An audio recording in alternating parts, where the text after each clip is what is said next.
हमने यहाँ पर एक सर्कल लिया था, सभी मुझे ब्लैंक लग रहे हो, पहले मैं दिखाई देता हूँ कि बना क्या रहे हैं ताकि आइडिया हो पढ़ क्या रहा है।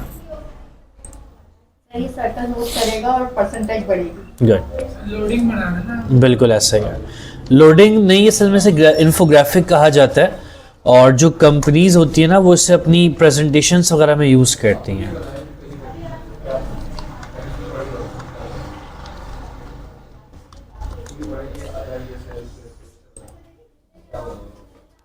जैसे इस तरह के सर्कल्स होते हैं।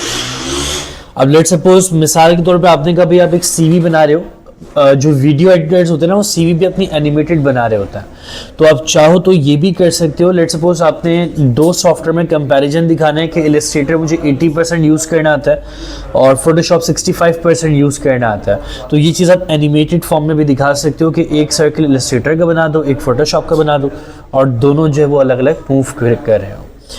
तो समझ आ रहा है कि क्या बना रहे हैं आज? तो देखते हैं ज़रा कैसे होगा। तो सबसे पहले हमने एक सर्कल लिया था, इस सर्कल का कलर किया था ग्रे, और स्ट्रोक का साइज हमने रखा था 70, ठीक है, ताकि थिकनेस थोड़ी ज्यादा नजर आए। एंकर पॉइंट इसका बीच में रखा था।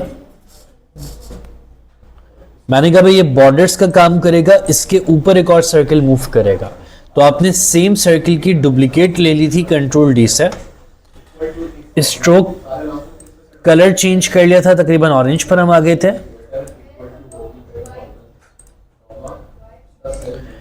स्ट्रोक का साइज हमने कम किया, तकरीबन 40 तक मैं लेकर जा रहा हूं,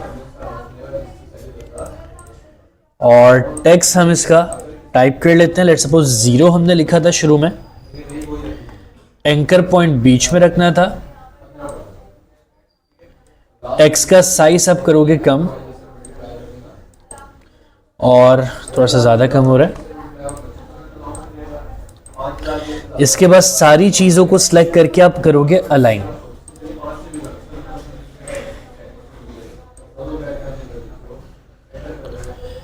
सही, चाहो तो आप इसी टेक्स्ट को डुप्लीकेट करके नीचे ले आओ, यहां पे इलस्ट्रेटर टाइप कर लो ताकि आपको याद रहे कि ये इलस्ट्रेटर का सर्कल है।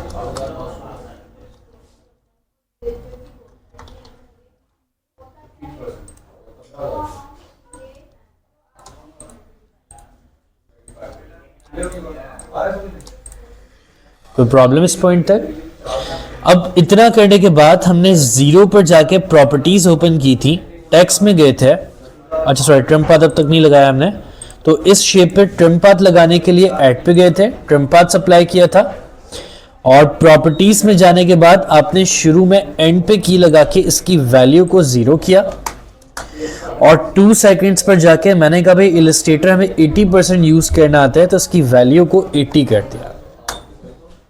सही, अब इतना करने के बाद ये कुछ इस तरह से मूव कर रहा है।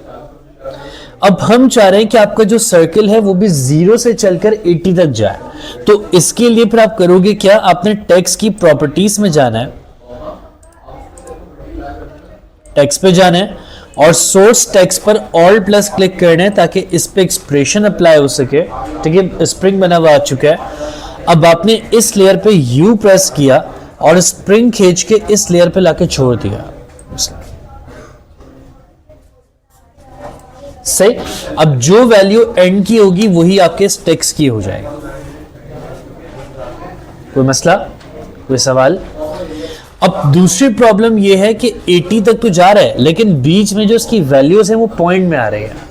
तो जिस तरह से आपने टेक्स्ट पे ऑल प्लस क्लिक किया था, उसी तरह से अगला प्रोसेस आपने इसके एंड पर भी ऑल प्लस क्लिक करना है, और ऑल प्लस क्लिक करने के बाद यहां जो प्ले बटन आ रहा है इस पर क्लिक करो, जावास्क्रिप्ट मैथ पर जाओ और math.round सेलेक्ट कर लो, तो अब ये राउंडेड वैल्यू शो करेगा ऐसा। कोई मसला? हो जाएगा इतना काम। इसी तरह से लेट्स सपोज मैंने कहा भी अब मुझे दूसरा सर्कल बनाना है, तो मैंने इस पूरे सर्कल को ग्रुप करने के लिए प्री कंपोज किया। अब याद रखें, अगर प्री कंपोज को इस जगह से डुप्लीकेट किया जाए ना तो प्री कंपोज लिंक हो जाता है। लिंक होने का मतलब ये है कि अगर एक सर्किल 80 पर चल रहा है तो दूसरा भी 80 पर ही चलेगा।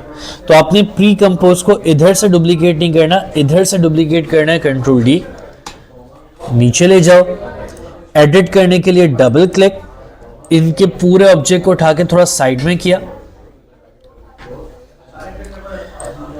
टैक्स हमने यहां पर फोटोशॉप कर दिया।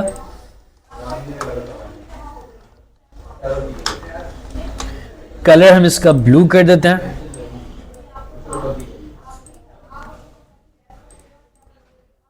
आई ड्रॉपर से इस पर भी कलर ब्लू,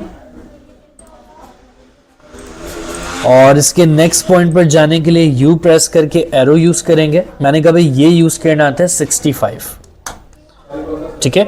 और इधर से भी आपने कलर इसका ब्लू कर दिया। मेन कॉम्पोजिशन आपकी कॉम्प 1 है, तो ये देखें जरा, हो सकता है काम। या इसी तरह आप चाह रहे हो कि पहले इलस्ट्रेटर चले उसके बाद से फोटोशॉप चलना शुरू करे, तो आप एक काम ये भी कर सकते हो कि इस वाली कॉम्पोजिशन में आके इसके जो की फ्रेम्स हैं उनको 2 सेकंड के बाद रख दोगे। अब क्या होगा, 2 सेकंड तक इलस्ट्रेटर चलेगा, उसके बाद फिर फोटोशॉप स्टार्ट होगा।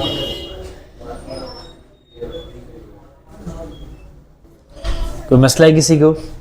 सब पहले क्लास पर पूछा था कि जो आपने बताया था कि एक एक वर्ड अलग अलग जो है चल सकते हैं। हाँ।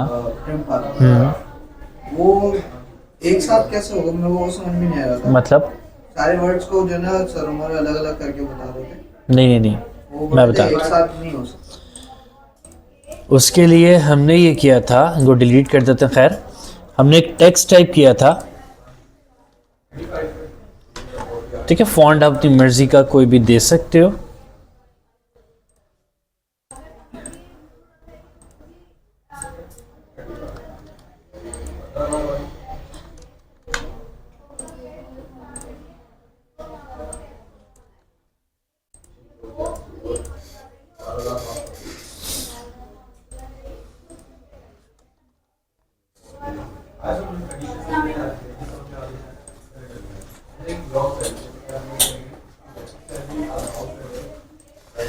सबसे पहला काम हमने टेक्स्ट पे राइट क्लिक करके create shapes from text select किया था।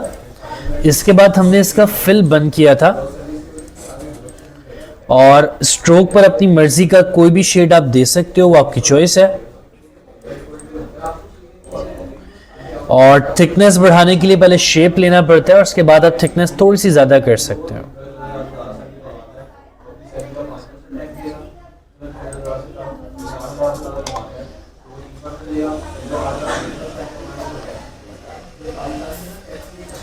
अब अगर इस पे ट्रिम पाथ लगाना चाह रहे हो तो वही आपको ऐड पर जाके ट्रिम पाथ लगाना है। ट्रिम पाथ्स की प्रॉपर्टीज ओपन करोगे, आपने एंड पे की लगाई थी, टाइम डिसाइड करना है। अच्छा, एंड की वैल्यू को शुरू में आप 0 करना और थोड़ा सा आगे जाने के बाद आपने इसकी वैल्यू को 100 कर देना।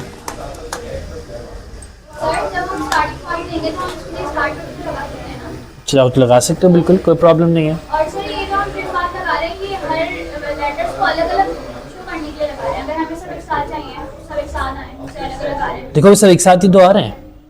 नहीं अगर आप चाह रहे हो एक के बाद एक आए जी, तो उसके लिए फिर मैंने ये बताया था कि आपने यहाँ साइमल्टेनियसली की जगह इंडिविजुअली सिलेक्ट करना है। तो अब एक एक करके सारे फिर अल्फाबेट्स।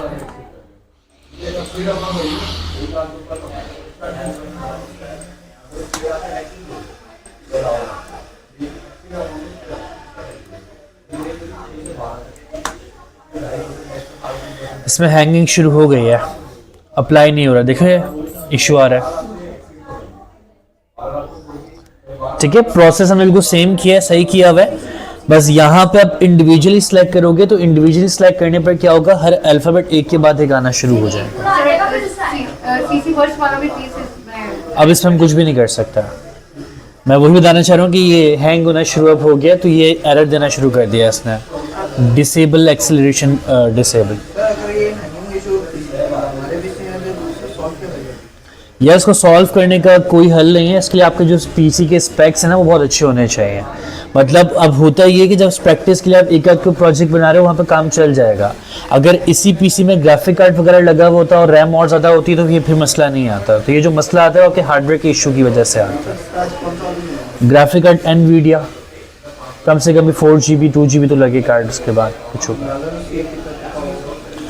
यार 4 GB का ग्राफिक कार्ड मेरे ख्याल से कम भी आपका जो अच्छी क्वालिटी का एनवीडिया में मिलना चाहिए वो 30-35,000 का मिलना चाहिए। 30-35 हज़ार तक का तो होगा कम से कम।